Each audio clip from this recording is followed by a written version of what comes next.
গল্প পিয়নের আসরে সবাইকে স্বাগত জানিয়ে শুরু করছি আজকের গল্পের আসর। আজ শোনাবো শ্রী শীর্ষেন্দু মুখোপাধ্যায়ের অদ্ভুতুড়ে সিরিজ থেকে নেওয়া গল্প মদন তপাদারের বাক্স। আজ রইল প্রথম পর্ব। শুরু করছি আজকের গল্প মদন তপাদারের বাক্স।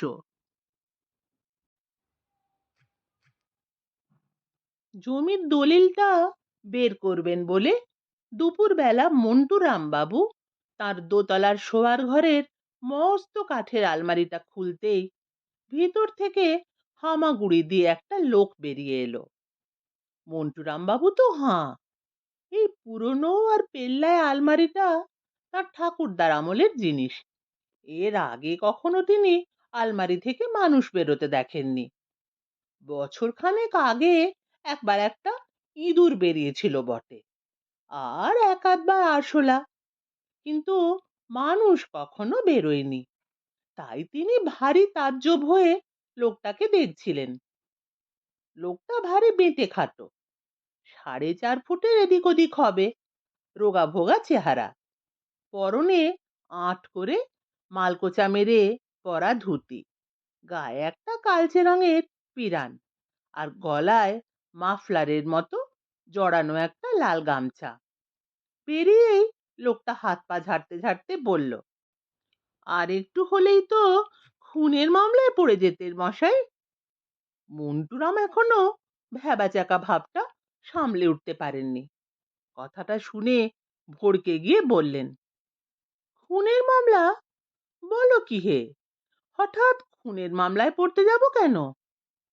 এই যে 12 ঘন্টার উপর আমাকে আলমারির মধ্যে আটকে রাখলেন, তাতে তো এতক্ষণে আমার মরে কাঠ হয়ে যাওয়ার কথা। প্রাণায়াম টানায়াম করা ছিল বলে প্রাণটা এখনো দেহ ছেড়ে বেরোয়নি। কিন্তু খিদে তেষ্টা বলেও তো একটা ব্যাপার আছে নাকি? আগে একটু ঠান্ডা জল আর গরম দুধের ব্যবস্থা করুন দেখি, তারপর যা হোক 4টি মাছের ঝোল ভাত হলেই চলবে। গায়ে মোটেই জোর পাচ্ছি না মশাই। মন্টুরাম বাবুর মাথাটা এখনো পরিষ্কার হয়নি।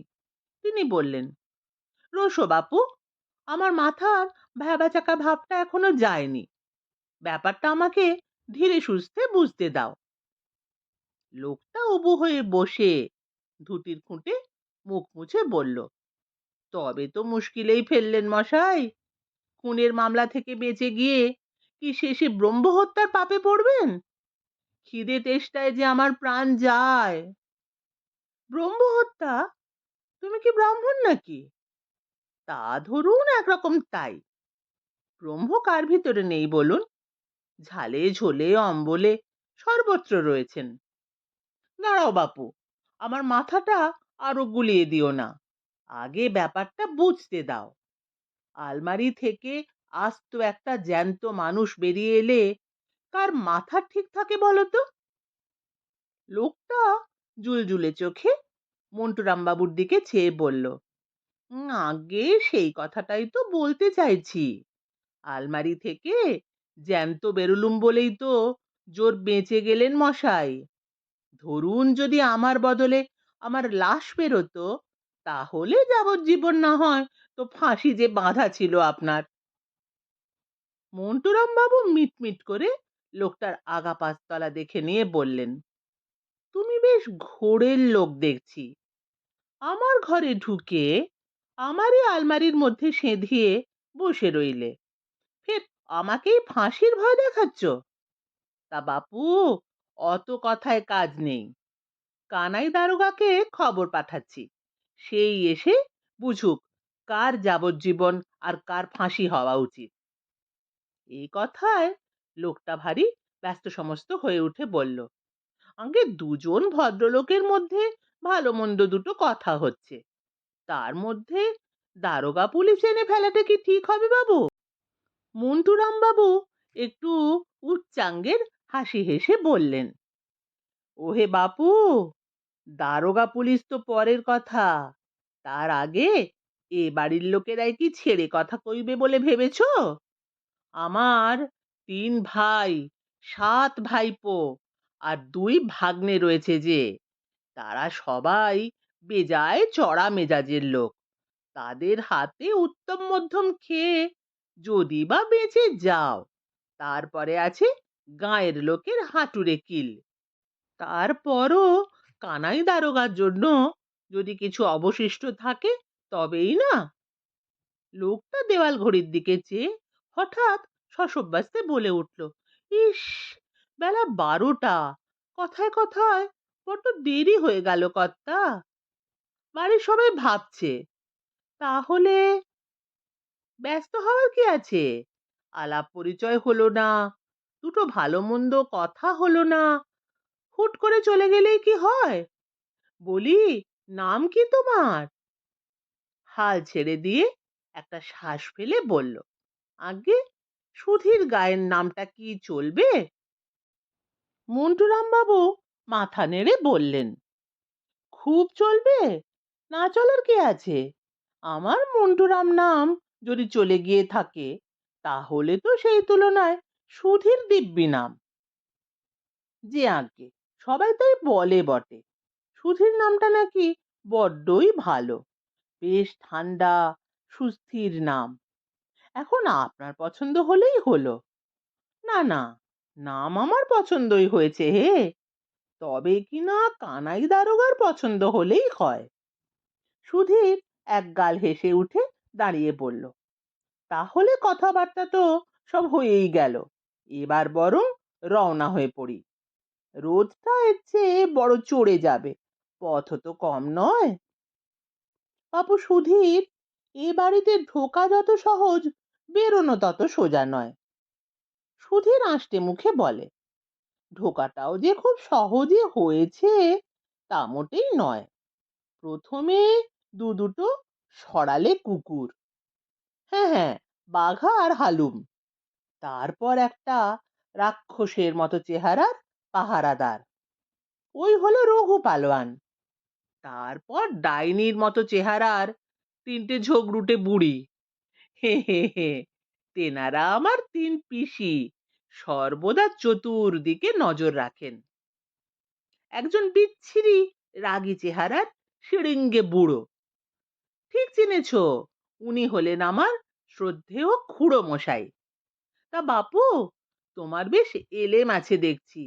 এত লোককে ফাঁকি দিয়ে এ বাড়িতে ঢোকা তো সোজা কথা নয়। আগে ঢুকতে আমার কাল ঘাম বেরিয়ে গিয়েছে। তবে কিনা বাঁকা বাবার কাছে গা ঢাকা দেওয়ার বিদ্যেটা শেখা ছিল বলে রক্ষে। তবে শেষ রক্ষে বলেও একটা কথা আছে, সেইটাই যা হলো না। আপনার মতো আনাড়ির কাছে ধরা পড়ে যেতে হলো। তবেই বোঝো ধর্মের কল বাতাসে নড়ে কিনা। সুধীর ঘাড় নেড়ে সায় দিয়ে বলে, খুব নড়ে কর্তা, খুব নড়ে। আর ওই ধর্মের কলে বাতাস দেওয়ার জন্যই তো আমার আশা কি না। মন্টুরাম একটু থতমত খেয়ে বলেন, তার মানে তুমি আবার কোন ধর্মের কলে নাড়া দিতে এলে হে? চোর ডাকাতদেরও আজকাল ধর্মের নাড়ি টান টান হয়ে উঠেছে নাকি? চোর ডাকাতদেরও আজকাল ধর্মের নাড়ি টনটনে হয়ে উঠেছে নাকি? তা উঠবে না, চোর ডাকাতদেরও তো ধর্ম আছে কর্তা। এ লাইনে কি বিপদ আপদ কম নাকি? ধর্ম না মানলে চলে? তা বটে, কথাটা ভেবে দেখার মতো। তা বাপু সুধীর, কোন ধর্মকর্ম করতে এ বাড়িতে ঢুকেছিলে বলো তো? আগে খিদে পেলে খাওয়াটাও তো ধর্ম নাকি কর্তা? তা তো বটেই। আমিও ওই পেটের ধর্ম পালন করতেই বিপদ ঘাড়ে করে এই বাড়িতে ঢুকেছিলুম মদন তপাদারের হারানো বাক্সটার খোঁজে। করার ছিল, বাক্সটা উদ্ধার করতে পারলে 1,500 টাকা পাওয়া যাবে। মন্টুরাম কিছুক্ষণ হাঁ করে সুধীরের মুখের দিকে চেয়ে থেকে বললেন, কে মদন তপাদার? আর কিসেরই বা বাক্স? এসব আবোল তাবোল হেঁয়ালি বলে পার পাবে ভেবেছ? সুধীর হাত জোর করে বলে, আগে অপরাধ নেবেন না, এসব আমার কথা নয়। আমাকে যেমন বলা হয়েছিল তেমনই বলছি। হেঁয়ালি ছেড়ে ঝেড়ে কাশো তো বাপু। কাশছি কাশছি, শুনেছিলুম যেন বছর দশেক আগে জাদুকর মদন তপাদার এক সন্ধেবেলায় আপনার বাড়িতে এসে হাজির হয়েছিলেন। বলি মদন তপাদারটা কে বটে হে? নামটা জীবনে শুনেছি বলেই তো মনে হচ্ছে না। আগে তিনি ধনপতি বা কুডিনী নন, নিতান্তই গেঁয়ো আর গরিব এক জাদুকর। গাঁয়ে গঞ্জে হাটে বাজারে ঘুরে ঘুরে ম্যাজিক দেখাতেন। পসার টসার তেমন ছিল না, কত দরিদ্র অবস্থা। ছেঁড়া পাতলুন, তালি দেওয়া জামা, তাপ্পি মারা জুতো, এই ছিল তার পোশাক। তবে একটা টুপি পরতেন। তার ধারণা টুপি পরলে বেশ দেখায়। রোগা শিরিঙ্গে চেহারার মানুষ। মনে পড়ছে কি কর্তা? না হে বাপু, মনে পড়ছে না। মনে পড়ার কথাও নয়। ওরকম বিটকেল চেহারার কোনো লোককে জীবনে দেখিনি। সুধীর উদাস গলায় বলে, আপনি যদি বলেন তো তাই, তবে কিনা কালোবাবু অন্য কথা বলেন। কালোবাবুটা আবার কে? তা কে জানে কর্তা, চাদর মুড়ি দিয়ে ঘোরেন, হাটে বাজারে দেখা হয়, দাড়ি গোঁফ আছে, ব্যাস এইটুকুই জানি। তা তিনি কি বলেন শুনি? তা তিনি বলেন যে সেই রাতে আপনি তাকে দাওয়ায় শুতে দেন। তবে তিনি নাকি বাক্সটা আপনাকে দিয়ে বলেছিলেন, মশাই, এই বাক্সখানায় আমার যথা সর্বস্ব আছে, চুরি হয়ে গেলে পথে বসবো, রাতের মতো বাক্সটা আপনার হেফাজতে থাক। মনে পড়ছে কি কর্তা? না হে বাপু, লোকটাকেই মনে পড়ছে না তো বাক্স। তা সেই বাক্সে ছিলটা কি? আগে সে কথা কালোবাবু বলেননি। তিনি শুধু বলেছেন যে ওই বাক্সটা তার চাই চাই। মন্টু বাবু খিঁচিয়ে উঠে বললেন, এহ, মামার বাড়ির আবদার আর কি। মদন তপাদারের বাক্স কি ছেলের হাতের মোয়া যে চাইলেই পাওয়া যাবে? আগে আমিও তো কালোবাবুকে সেই কথাই বলেছি। কি বলেছ? বলেছি মন্টুরাম বাবু বড় হুঁশিয়ার লোক, বাক্সখানা তার হেফাজত থেকে বের করে আনা ভারী শক্ত কাজ হবে। মন্টুরাম বাবু আকাশ থেকে পড়ে বললেন, হ্যাঁ, আমার কাছে বাক্স? ইয়ার্কি মারার আর জায়গা পাওনি? বাক্স ফাক্স আমার কাছে নেই।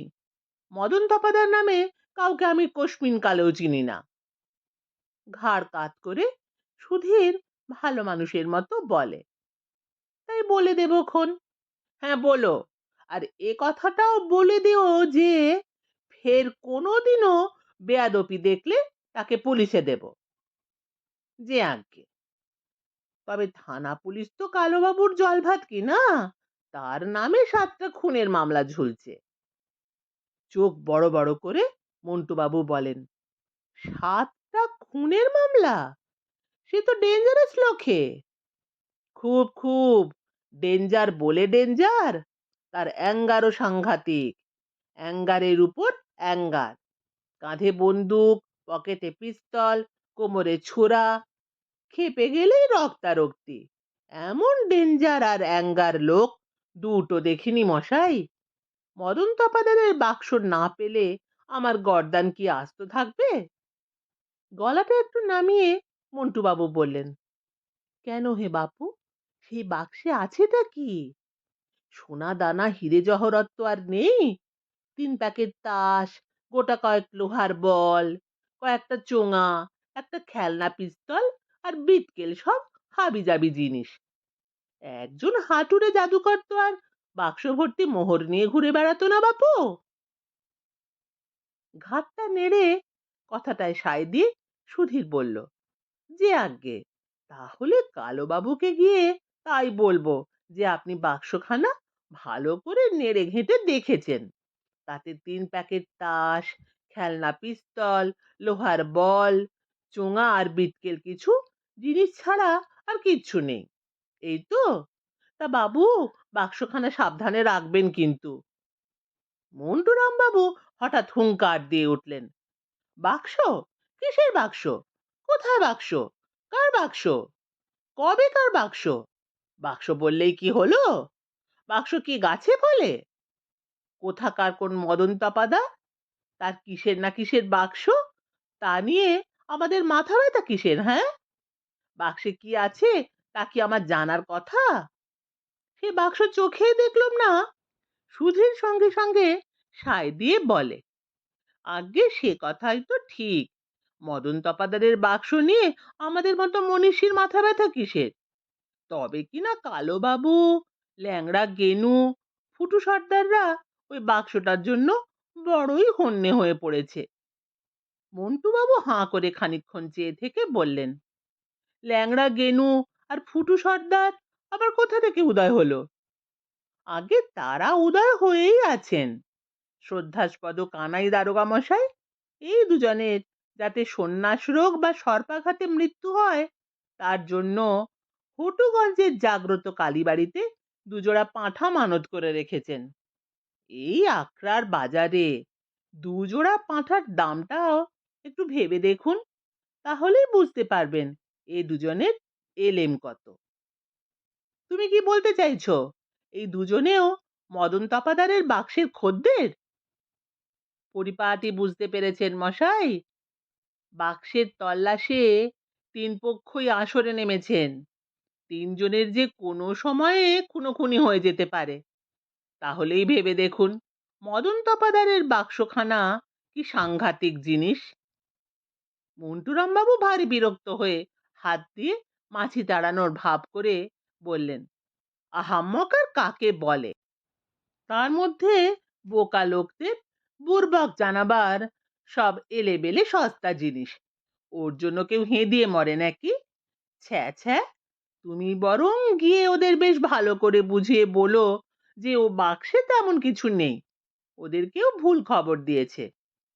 সে বলবো খন, ছেঁড়া খোঁড়া চামড়ার পুরনো একটা সুটকেস তো, তা বাক্সটা কতটা বড় হবে বলুন তো কর্তা?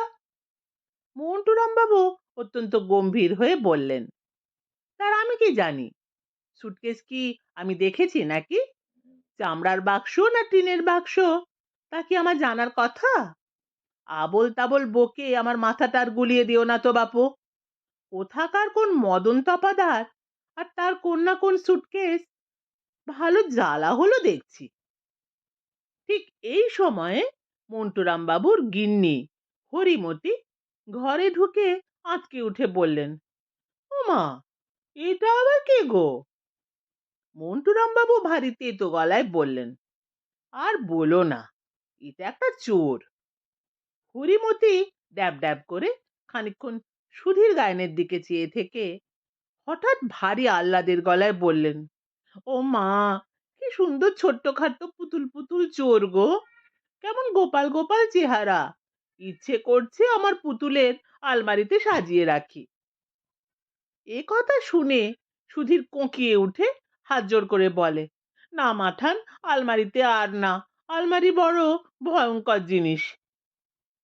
মন্টুরাম বাবু গম্ভীর গলায় হরিমতি দেবীকে বললেন, আর আশকারা দিও না তো, একে পুলিশে দেব। হরিমতি মন্টুরামের দিকে তাকিয়ে ঝংকার দিয়ে বললেন, পুলিশে দিলেই হলো? তুমি পাষণ্ড আছো বাবু? এই একরত্তি একটা চোরকে কেউ পুলিশে দেয়? চোরের আবার ছোট বড় কি, সাইজ যাই হোক, চোর তো মোটেই না। এইটুকু একরত্তি চেহারার চোরটা পুলিশের হাতে মার খেলে বাঁচবে নাকি? পুলিশগুলোর যা গোদা গোদা চেহারা। না বাপু, তোমার মায়া দয়া না থাক, আমার আছে। মন্টুরাম বাবু ভারী বিরক্ত হয়ে বললেন, কি মুশকিল, চোর ছাচোরকে প্রশ্রয় দিলে যে দেশটা অরাজকতায় ভরে যাবে। একরত্তি দেখতে বটে, কিন্তু সাংঘাতিক লোক। সারা রাত আলমারির মধ্যে ঘাপটি মেরেছিল। হরিমতির চোখ ছলছল করে উঠল। আহারে, তবে তো বাছার খুবই কষ্ট গিয়েছে। খিদে তেষ্টায় মুখ শুকিয়ে একেবারে কর্তুকি। এসো তো বাছা, পেট ভরে ভাত খেয়ে যাও, চোর বলে কি আর মানুষ নয়? এই বলে হরিমতি সুধীরের নড়া ধরে টেনে নিয়ে চলে গেলেন। মন্টুরাম বাবু অত্যন্ত উত্তেজিত হয়ে পায়চারি করতে করতে বলতে লাগলেন, কি মুশকিল, কি মুশকিল, এরকম চলতে থাকলে চোর ডাকাতরা কি আর বাড়ি ছেড়ে যেতে চাইবে? এ বাড়িতেই থাবা গেড়ে বসে থাকবে যে।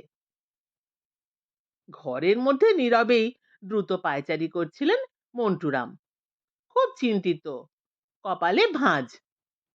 ঠিক এই সময় শুনতে পেলেন কে যেন বলে উঠল, মন্টুরাম। মন্টুরাম চমকালেন না, কারণ গলাটা তিনি বিলক্ষণ চেনেন। এ হলো ২ নম্বর মন্টুরামের গলা। ২ নম্বর মন্টুরামের সবচেয়ে বড় দোষ হলো সে প্রায়ই মন্টুরামকে উপদেশ দেওয়ার জন্য হাজির হয়। মন্টুরাম অত্যন্ত তিক্ত গলায় খ্যাঁক করে উঠলেন, কি চাই? কাজটা তুমি ঠিক করনি মন্টুরাম। কোন কাজটা? মদন তপাদারের বাক্সটা হাতিয়ে নেওয়াটা তোমার ঠিক হয়নি। ঠিক হয়নি মানে? মদন তপাদার যে আমার নতুন সাইকেল, পিতলের ঘড়া, দেয়াল ঘড়ি আর এক পাঁজা বাসন চুরি করেছিল। মন্টুরাম, তুমি ভালোই জানো ওসব মোটেই মদন তপাদার চুরি করেনি। তবে কে করেছিল? তাকে জানে, যেই করুক মদন তপাদার নয়। তাকেই সবাই সন্দেহ করেছিল। তার ভাগ্য ভালো যে আমরা তাকে পুলিশে দিইনি, কিন্তু ঘাড় ধাক্কা দিয়ে তাড়িয়ে দিয়েছিলে, আর বাক্সটাও তাকে ফেরত দাওনি। আহা, বাক্সের যা ছিঁড়ি, ওটা বিক্রি করলেও আমার চুরির জিনিসের দাম উঠতো না। কিন্তু বাক্সখানার কদর যে বেড়েছে মন্টুরাম। ও বাক্সে যা আছে তার যে অনেক দাম। দূর দূর, ও ছাই ভস্যের আবার দাম কি? আছে হে মন্টুরাম, আছে। তোমার মতো পাপী তাপীরা ওর মর্ম বুঝবে না হে। মাঝরাতে হরিশ্চন্দ্র চোখ চেয়ে আঁতকে উঠে চেঁচালেন, ওরে করিস কি, করিস কি? ও যে সর্বনেশে কাণ্ড। হাত ফসকে যদি আমার গায়ে এসে পড়িস, তাহলে যে আমার বুড়ো হাড় একটাও আস্ত থাকবে না। কিন্তু কে শোনে কার কথা? লোকটা তেতো একটা হাসি হেসে দিব্যি ফের এক ঝাড়বাতি থেকে ঝুল খেয়ে শূন্যে দুটো ডিগবাজি দিয়ে অন্য ঝাড়বাতিটায় গিয়ে দোল খেতে লাগলো। ভয়ে চোখ বন্ধ করে ফেলেছিলেন হরিশ্চন্দ্র, কিন্তু তাতেও কি শান্তি আছে? ফের চোখ খুলতে সে একই দৃশ্য। লোকটা এবার ওই ঝাড়বাতি থেকে লাফ মেরে শূন্যে চরকির মতো কয়েকটা পাক খেতে লাগলো। হরিশ্চন্দ্র আর্তস্বরে বললেন, ওরে বাপু, ট্রাপিজের খেলা দেখাতে চাস তো বাগানে মেলা গাছপালা রয়েছে, সেখানে জানা, এই বুড়ো মানুষটার বুকের ওপর কেন? লোকটা অবশ্য পড়ল না, দিব্যি অন্য ঝাড়বাতিটায় গিয়ে ঝুলে এক গাল হেসে বলল, কেমন খেলা রাজামশাই? হরিশ্চন্দ্র কাতর স্বরে বললেন, এ কি তোর সার্কাসের তাঁবু পেয়েছিস বাপু? ঝাড়বাতি যে বড্ড পলকা জিনিস, লাফ ঝাঁপের ধাক্কা কি সইতে পারবে? ভেঙে পড়লে রক্তারক্তি কাণ্ড হবে যে। হরিশ্চন্দ্রের খাটের উপর উঁচুতে একটা সিলিং পাখা ঝুলে আছে, সারানো হয়নি বলে এখন আর চলে না। লোকটা ঝাড়বাতি ছেড়ে এক লাফে গিয়ে পাখাটার উপর পা ঝুলিয়ে বসলো। আতঙ্কিত হরিশ্চন্দ্র ইষ্ট নাম জপ করতে করতে বললেন, না, দেখছি অপঘাতেই আমার প্রাণটা যাবে। লোকটা ঠ্যাং দোলাতে দোলাতে বলে, বুঝলেন রাজামশাই, আমি এক সময় নাম করা ট্র্যাপিজের খেলোয়াড় ছিলুম। একবার অসাবধানে পড়ে গিয়ে বাঁ হাতটা ভেঙে গিয়েছিল বলে ছেড়ে দিতে হলো। তা বাপু, ওসব হুড়যুদ্ধের খেলায় যাওয়াটার দরকারই বা কি তোমার? দুনিয়ায় কি আর কোনো খেলা নেই? ফুটবল টুটবল খেলো, ব্যাট বল খেলো, তাস বা পাশা না হয় লুডো খেললেও তো হয় রে বাপু। ট্রাপিজের খেলায় বড় মজা রাজামশাই, ও আপনি বুঝবেন না। তাই খেলাটা ছেড়ে দিতে হলো বলেই শেষে ম্যাজিক দেখিয়ে বেড়াতাম। ভালো রে বাপু, খুব ভালো। ম্যাজিকও কিছু খারাপ নয়, দেখবেন নাকি রাজামশাই? বলেই লোকটা ওই উঁচু থেকে সোজা হরিশ্চন্দ্রের খাটের উপর লাফ দিয়ে নামলো। হরিশ্চন্দ্র বাবারে, গেছি রে বলে চোখ বন্ধ করে ফেলেছিল। লোকটার অবশ্য ভ্রুক্ষেপ নেই। হরিশ্চন্দ্রের দুধারে দুপা ছড়িয়ে দাঁড়িয়ে ঠিক তার বুকের উপর ৬-৭টা লোহার বল লোফালুফি করতে লাগলো। হরিশ্চন্দ্র হাউমাউ করে উঠলেন, সামলে বাপু সামলে, এই যে প্রাণঘাতী খেলা রে বাবা, কেমন বেয়াক্কেলে লোক হে তুমি। রাজা গজাদের বিছানায় পা দিয়ে দাঁড়িয়েছো যে বড়, রাজার কি সম্মান নেই? লোকটা বলগুলো লোফালুফি করতে করতেই বলল, আপনি আর কিসের রাজা? রাজত্ব নেই, মন্ত্রী শান্ত্রী নেই, হাতি ঘোড়া নেই, কেউ মানেও না আপনাকে। হরিশ্চন্দ্র ক্ষীণ কণ্ঠে বললেন, রাজা না হোক, বুড়ো মানুষ বলেও তো একটু মায়া করতে হয় রে বাপু। ওই লোহার বল একটাও যদি হাত ফসকে পড়ে, তবে কি আমি বাঁচবো? লোকটা নির্বিকার ভাবে বল লুফতে লুফতে বলে, ভয় নেই রাজামশাই, আমার হাত থেকে বল ফসকায় না। এই দেখুন, বলগুলো সব উপরে ছুঁড়ে দিচ্ছি, সব অদৃশ্য হয়ে যাবে। বলতে বলতে লোকটা একের পর এক বল ওপরে ছুঁড়ে দিয়ে খাট থেকে লাফ দিয়ে নেমে গেল। হরিশ্চন্দ্র সভয়ে দেখলেন বলগুলো সোজা তার উপর নেমে আসছে। একটা বল এসে পড়লো কপালে, দ্বিতীয়টা নাকে, 3 নম্বরটা বুকে, 4 নম্বরটা পেটে, আর দুটো কোথায় পড়লো কে জানে। হরিশ্চন্দ্র বললেন, ওরে বাবা রে, মাথাটা গেল, নাকটা আর নেই রে, বুকটা তো ভেঙে চুরমার, পেটটা ফুটো হয়ে গিয়েছে রে। হরিশ্চন্দ্র চোখে অন্ধকার দেখলেন, তারপর গায়ে হাত দিয়ে দেখলেন গা বরফের মতো ঠান্ডা। নাকে হাত দিয়ে দেখলেন, হুম, শ্বাস বইছে না। নাড়ি টিপে দেখলেন নাড়ি থেমে গিয়েছে। বুকে হাত দিলেন, না, ধুকপুকুনি নেই। হরিশ্চন্দ্র হাউড়ে মাউড়ে করে চেঁচিয়ে উঠলেন, ওরে তোরা কে কোথায় আছিস, শিগগির আয়, আমি যে মরে কাঠ হয়ে গিয়েছি। মরা বাসি হওয়া কি ভালো রে, তাড়াতাড়ি আয়, এটা কি ভোঁস ভোঁস করে ঘুমানোর সময়? একটা লোক মরে গেল আর তোদের হুঁশ নেই? মুখাগ্নি করার জন্য একটা দেশলাই দে বাপ, কাজটা তাড়াতাড়ি সেরে ফেলি, দেরি হলে অনর্থ হবে যে। চেঁচামেচি শুনে বুড়ো রাখহরি, মোদা, নগেন সব কাজের লোকেরা হাজির। কি হলো বুড়ো কর্তা, চেঁচাচ্ছেন কেন? তোদের আক্কেলটা কি বলতো? শ্মশান বন্ধুদের সব ডেকে আন, মরার খাট কিনতে লোক পাঠিয়ে দে। বালাই ষাট, আপনার হয়েছে কি? মরে গিয়েছি তো, এই দেখ, নাড়ি বন্ধ, শ্বাস নেই, গা ঠান্ডা, ধুকপুকুনি হচ্ছে না। রাখহরি বলল, গা তো দিব্যি গরম, শ্বাসও চলছে, নাড়িও ঠিক আছে, কিছু হয়নি আপনার? হয়নি? নাকটা ভেঙে গিয়েছে না? মোক্ষদা ঝংকার দিয়ে বলল, নাক ভাঙুক আপনার সরোদে। হরিশ্চন্দ্র চারদিকে ভালো করে তাকিয়ে বললেন, তবে লোহার বলগুলো কোথায় পড়লো বলো তো? কিসের লোহার বল? ওই যে লোকটা লোহার বল লোফালোফি করতে করতে হঠাৎ ছেড়ে দিল। আপনি স্বপ্ন দেখছিলেন, এখন ঘুমুন তো। সকালবেলা হরিশ্চন্দ্র তার জরির পোশাকটা পরে বাগানে পায়চারি করছিলেন। পোশাকের জরি অবশ্য প্রায় সব খসে গিয়েছে, কাপড়টাও ঝ্যালঝালে হয়ে এসেছে, পুরনো ঠাট বাটার কিছুই বজায় রাখা যাচ্ছে না। তবু বড্ড মায়া, এই পোশাকটা তার ঠাকুরদা পরেছেন, বাবা পরেছেন, তাই তিনিও পরেন। বাগানটাও আর বাগানের মতো নেই, আগাছা চোর কাঁটায় ভর্তি, পাথরের ফোয়ারাটা কেতরে পড়ে আছে, তবু তো বাগান। একটু অন্যমনস্ক ছিলেন। আচমকা একটা লোক তার পথ আটকে হাত জোড় করে দাঁড়িয়ে বলল, প্রাতঃ প্রণাম বুড়ো কর্তা। হরিশ্চন্দ্র একটু অবাক হয়ে বললেন, তুমি কে হে বাপু, কি চাও? আগে বলছিলুম কি, আপনার বাড়িতে একটা ছোটখাটো কাজ হয়।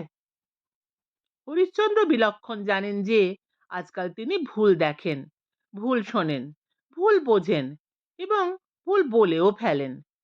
তাই খুব সতর্ক হয়ে তিনি লোকটাকে দেখে নিয়ে বললেন, বাপু হে, আগে বাড়িতে জুতো পরিয়ে দেওয়ার লোক ছিল, ঘামাচি গেলে দেওয়ার লোক ছিল, চুল আঁচড়ে দেওয়ার লোক ছিল, এমনকি গোফে তা দিয়ে দেওয়ার জন্যও লোক ছিল, কিন্তু সেই দিন আর নেই হে। লোকটা ভারী খুশি হয়ে বলে, আগে আমিও সব কাজ খুব ভালোই করতে পারি কর্তা। হরিশ্চন্দ্র বিরস মুখে বললেন, ওরে বাপু, জুতো পরাবে কাকে? আমার তো মোটেই এক জোড়া হাওয়াই চপ্পল সম্বল। বয়স হওয়ার পর শীত গ্রীষ্ম সব সময় কেমন শীত শীত করে বলে আমার ঘামও হয় না, ঘামাচিও নেই। আর চুল আঁচড়াতে চাইলেই তো হবে না। চুল কোথায়? দেখছো না মাথা জোড়া টাক? আর গোঁফে উকুন হয়েছিল বলে বছর চারেক আগে হারাধন হাজাম আমার গোঁফ কামিয়ে সাফ করে দিয়ে গিয়েছে। তা দেবে কোথায়? রাজামশাই, আমি যে অনেক দূর থেকে বড় আশা করে এসেছিলুম। হরিশ্চন্দ্র ফের পায়চারি শুরু করে মাথা নাড়তে নাড়তে বললেন, না হে ভালো মানুষের ছেলে, আমি তো আশা ভরসা কিছুই দেখছি না। তা রাজামশাই, আপনার রসুই কর লাগে না? আমি রোগান জুস, দমপোক, মুরগ মুসাল্লাম, কাবাব, বিরিয়ানি, চাইনিজ, মোগলাই সব রাঁধতে পারি। হরিশ্চন্দ্র একটা দীর্ঘশ্বাস ফেলে বলেন, আহা, কতকাল ওসব শব্দ শুনিনি। কি যেন বললে বাপু? রোগান জুস, কাবাব, বিরিয়ানি? যে আজ্ঞে। হরিশ্চন্দ্র হাতটা উল্টে মাথা নাড়া দিয়ে বললেন, স্বাদ সোয়াদ ভুলেই গিয়েছি। একবার ট্রাই দিয়ে দেখুন কর্তা, ফাটিয়ে দেব। ওরে ভালো মানুষের পো, পেটে যে কিছুই সয় না বাপ। মোক্ষদা দুবেলা গাঁদাল পাতা দিয়ে কাঁচকলার ঝোল রেঁধে দেয়, সেই আমার পথ্যি। একদিন এক টুকরো পাঁঠার মাংস খেয়ে ফেলে সে কি আইঢাই। না হে বাপু, ও লাইনে সুবিধে নেই তোমার। লোকটা হরিশ্চন্দ্রের পিছু পিছু হাঁটতে হাঁটতে বলল, তাহলে তো বড়ই মুশকিলে পড়া গেল মশাই। আমি যেন শুনেছিলুম রাজা গজাদের মেলায় লোক লস্কর লাগে, আর এই চৈতন্যপুরের রাজবাড়িতে নাকি মোটে 5 জন কাজের লোক, তারাও সব বুড়ো ধুড়ো হয়ে পড়েছেন।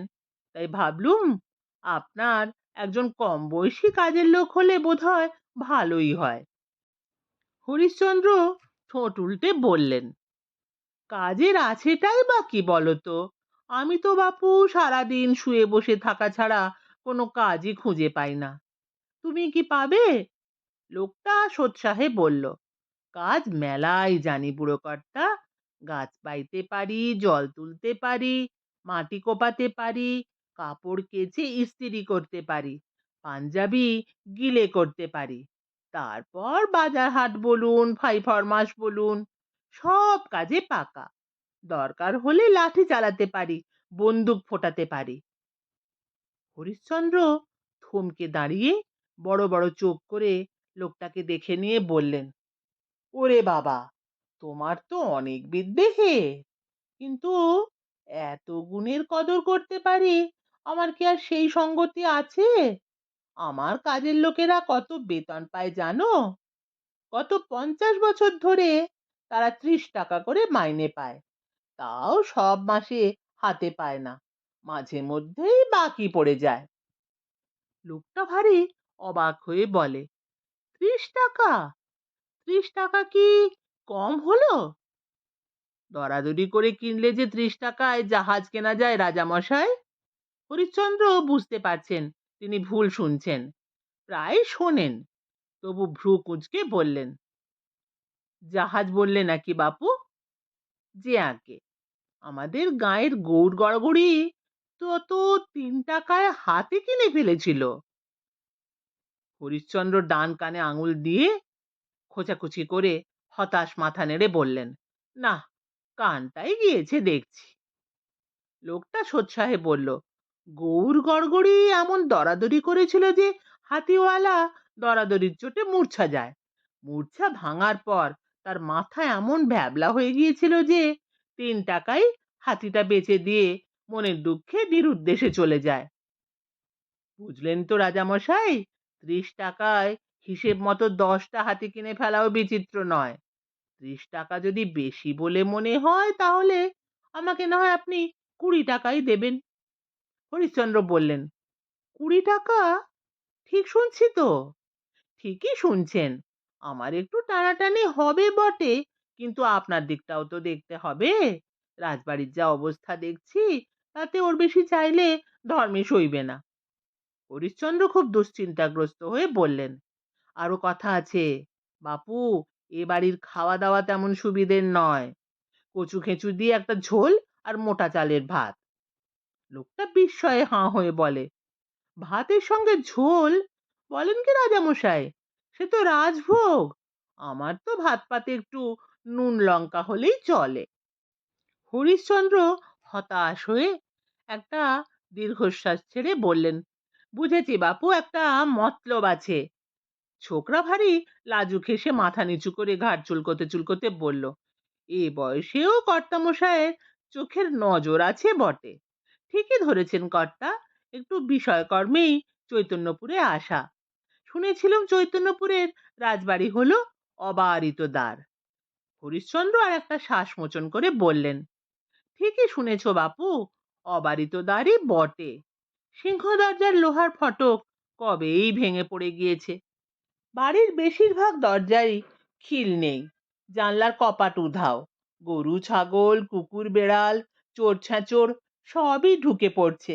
এমন অবারিত দ্বার আর কোথায় পাবে? তবে কিনা গা ঢাকা দেওয়ার পক্ষে জায়গাটা মন্দ নয়।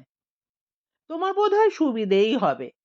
ছোকরা তাড়াতাড়ি হরিশ্চন্দ্রের পায়ের ধুলো নিয়ে মাথায় ঠেকিয়ে এক গাল হেসে বলল, আগে ওই ভরসাতে আসা কিনা। আমার নাম হীরেন গণপতি। হিরু বলেই সবাই ডাকে। ছোকরা চোর বা ডাকাত, ফেরারি আসামি বা উগ্রবাদী, খুনি বা গুন্ডা কিনা তা কে জানে। কিন্তু হলেই বা হরিশ্চন্দ্রের কি বা যায় আসে। এই বাড়িতে স্বদেশী আমলেও ছেলে ছোকরা ঢুকে বোমা বাঁধতো। অন্তত দুবার দুটো জেল পালানো ডাকাত কাজের লোক সেজে ঢুকেছিল। পরে খুঁজে খুঁজে পুলিশ এসে তাদের ধরে নিয়ে যায়। এত বড় একটা বাড়ি সামাল দেওয়ার মতো লোকবল তার কই? তিনি তাই হাল ছেড়ে দিয়ে একটা দীর্ঘশ্বাস ফেললেন মাত্র। কিন্তু মাঝরাতে এক বিপত্তি। খ্যানখ্যানে গলায় কে যেন ডাকছিল, ও হরি, বলি হরিশ্চন্দ্র, কি শুনছিস? কি কুম্ভকর্ণের ঘুম রে বাবা তোর? বলি ওদিকে যে সর্বনাশ হয়ে গেল, সে হুঁশ আছে? হরিশ্চন্দ্র ধর্মর করে উঠে দেখেন, তিন ডাইনি বুড়ি খাটের তিন দিকে দাঁড়িয়ে কটমট করে তাকে দেখছে। হরিশ্চন্দ্র অবশ্য ঘাবড়ালেন না। এই তিনজনকে তিনি বিলক্ষণ চেনেন, ছেলেবেলা থেকেই। তিনজনেই ১৫০ বছর আগে গত হয়েছে, কিন্তু এ বাড়ির মায়া কাটাতে পারেনি। মাঝে মাঝেই উদয় হয়ে নানা বায়নাক্কা তোলে। হরিশ্চন্দ্র সশব্যস্তে বললেন, কি হয়েছে পিসিমাগণ? কানা পিসির একটা চোখ কানা বটে, কিন্তু আর এক চোখের নজর এমনই সাংঘাতিক যে অন্তরাত্মা কেঁপে ওঠে। কানা পিসি ঝংকার দিয়ে বলল, বলি তুই এই সসাগরা পৃথিবীর রাজা, চারদিকে তোর এত ধন্যি ধন্যি, সেই তুই কিনা যাকে তাকে রাজবাড়িতে সেধুতে দিচ্ছিস বাবা?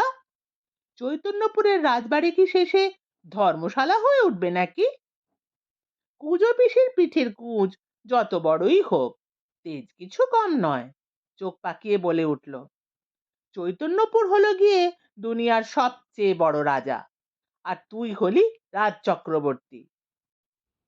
শুনছিলেন শ্রী শীর্ষেন্দু মুখোপাধ্যায়ের অদ্ভুতুড়ে সিরিজ থেকে নেওয়া গল্প মদন তপাদারের বাক্স। আজ ছিল প্রথম পর্ব। কেমন লাগলো কমেন্ট করে জানাবেন। ভালো লাগলে চ্যানেলটিকে সাবস্ক্রাইব করতে ভুলবেন না। ফিরে আসছি দ্বিতীয় পর্ব নিয়ে।